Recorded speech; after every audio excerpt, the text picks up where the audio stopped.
Hi! You are likely here watching this video because you want to get something more out of your career.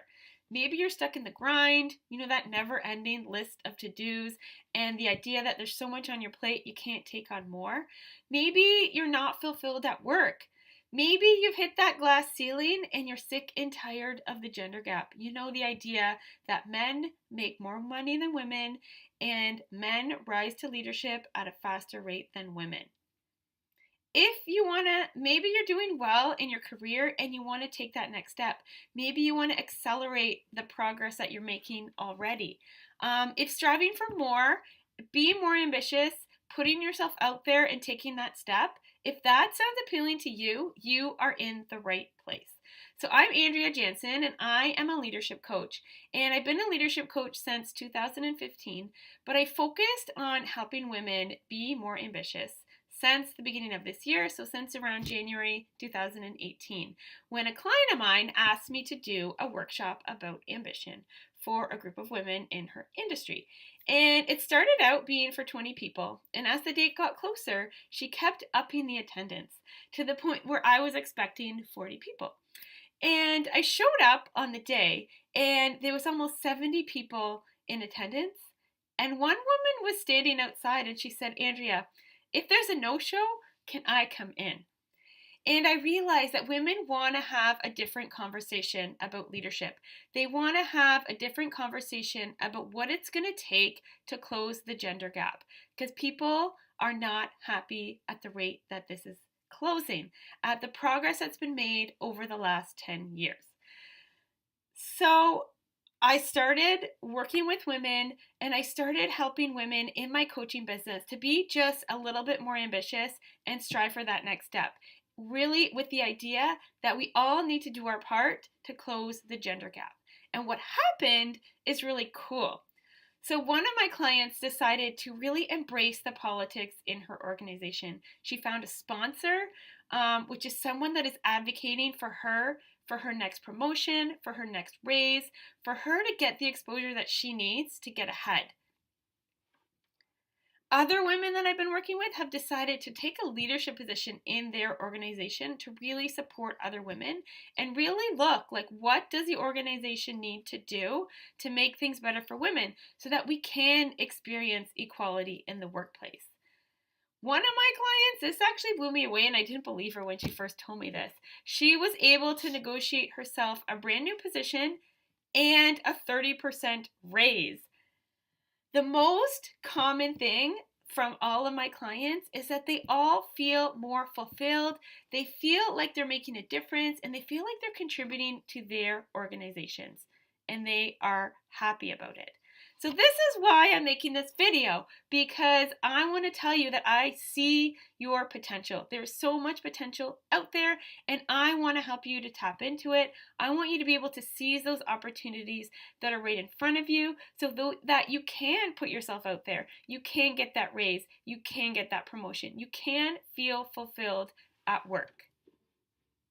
First thing I want you to do, and the first thing I want to help you with, is really understanding what ambition means for you.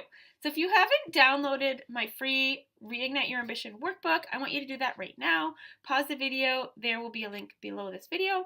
And we're going to do the exercise together. I'm going to walk you through it. So the definition of ambition is the desire to achieve something, typically requiring determination and hard work. And the challenge that happens for so many people, men and women as well, is when you don't know what that something is, all that determination and hard work isn't worth it.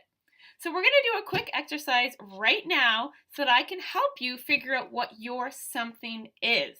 And if you've ever had coaching before, this is your core values, the things that are important to you in your life, the things that excite you, the things that light your fire. So we're going to take a minute to figure out what that is for you.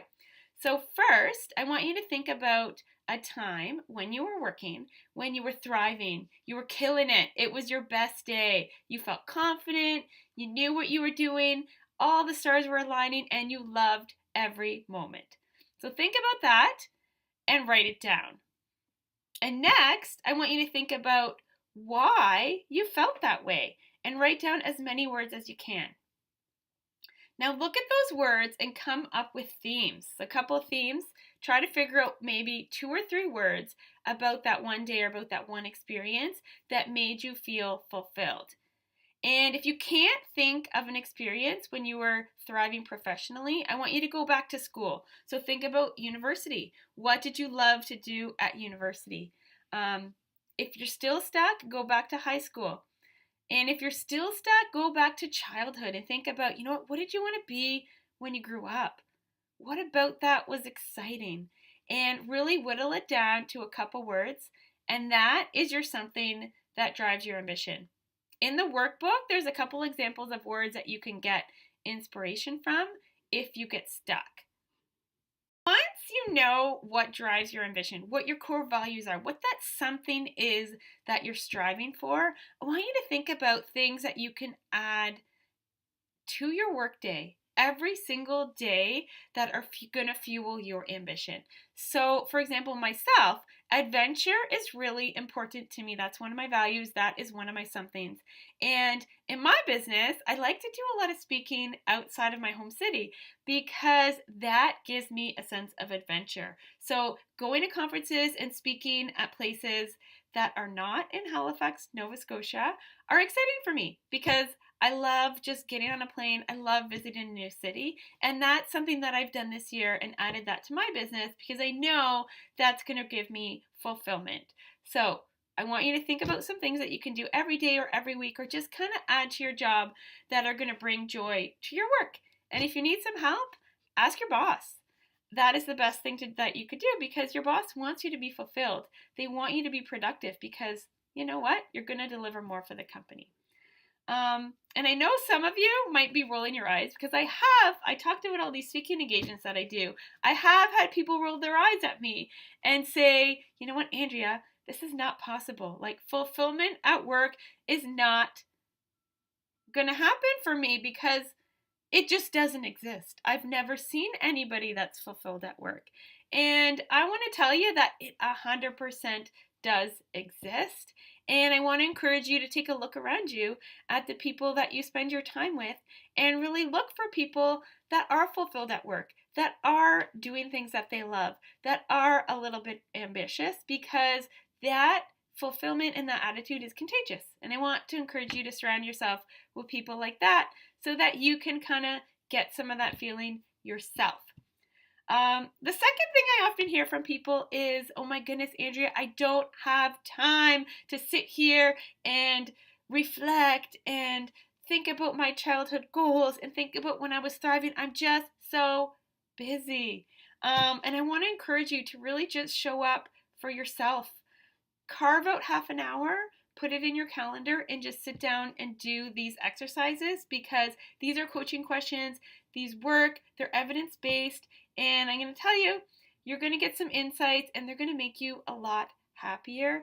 And when you're fulfilled, you actually become more productive and you do things faster. So doing these exercises might actually carve out some time for you. Another thing I hear from people all the time is when I talk to people about what I do, they say, Andrea, you got to hear this. My company is the worst. Listen up. It's so bad for women. There's no women in senior leadership. It's so degrading. There's no women. There's no support for me. I'm the only woman. It's just so hard. And I'm sorry, but it's hard for everybody. I'll put a link below to the World Economic Forum gender gap study, and you'll be able to see that, you know what, things are not great for women in every organization. Women are not thriving. Women are not moving to the highest levels of leadership. In fact, at every single level of leadership, men are rising at a faster rate than women. So in your company, yeah, it may look bad, but it's kind of bad in every company. The last thing I want to talk about is the numbers. So you can read that survey, and yeah, the numbers look pretty bad. Women rising into leadership and women really finding true fulfillment at work and women being ambitious, the numbers are not great. And a lot of people say to me, there's no point in trying. And I want to tell you, you got to be the change. So the gender gap is an elephant-sized problem, and I want to acknowledge that everybody has a role to play. So your human resources department, your organization, the policies at your company, the government, the way we see our families, the way we even talk about women, the way we talk to our children, the way we learn things at school.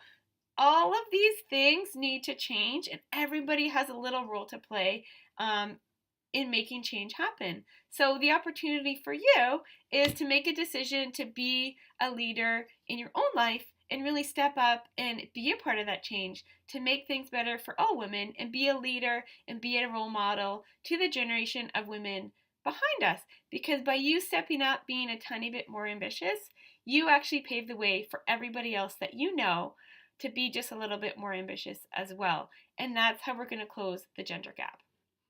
So today we talked about ambition, and I'm going to send you another video on Wednesday to talk about the stuff that gets in the way, because it sounds great to be more ambitious, to do the things that we love, but we know things can hold us back. So one is requirements of work, requirements of family, requirements of life. Those things get in the way and they hold us back from taking on those projects that are going to give us excitement, that are going to get us ahead, that are going to give us more fulfillment.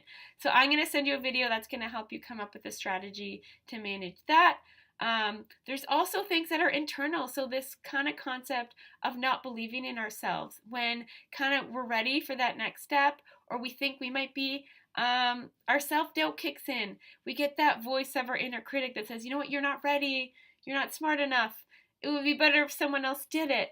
And these things hold us back as well. So look out for my email on Wednesday, and I'm going to share some strategies to get over all of those things that hold us back from being more ambitious. So if you know somebody that could benefit from this video or for this workbook, I would love it if you could share it with them. Or better yet, book a coffee date or a wine date with them, print out the workbook, and do the exercises together, because it's a lot easier for somebody else to see your potential than it is for you to see it in yourself. And sharing these stories and talking about being fulfilled at work is something that, it's true, there's strength in numbers. And you can work through these exercises together, and you can create some accountability to get ahead. And once you've figured out what drives your ambition, I want to hear about it, because the thing I love most about this exercise is that everybody is different, and I love to celebrate these differences. I love to share them. I love to just know what drives other people. What is that something that you are striving for? So send me an email and let me know. And thank you for watching, and watch out for my next email on Wednesday. Bye.